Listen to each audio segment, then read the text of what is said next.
کیا آپ جانتے ہیں کہ امریکہ کا سب سے خطرناک سیریل کلر 20 سال تک پولیس کی آنکھوں کے سامنے چھپا رہا؟ گیری رجوے ایک عام ٹرک پینٹر تھا، دن میں محنتی ملازم، رات میں قاتل۔ اس نے واشنگٹن کے گرین ریور کے پاس 49 عورتوں کو قتل کیا۔ اس کا طریقہ انتہائی منظم تھا۔ وہ صرف طوائفوں اور بھگوڑی لڑکیوں کو نشانہ بناتا، جنسی تعلق کے دوران انہیں گلا گھونٹ کر مار دیتا، پھر لاشوں کو جنگل میں چھپا دیتا۔ اس کی چالاکی حیرت انگیز تھی۔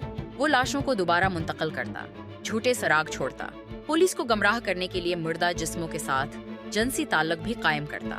20 سال کی تفتیش، سینکڑوں مشتبہ افراد، جدید فرانزک ٹیکنالوجی، سب ناکام۔ 2001 میں DNA ثبوت نے اسے پکڑا۔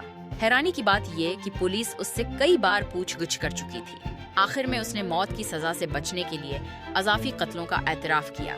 آج بھی جیل میں کوئی پشیمانی نہیں دکھاتا۔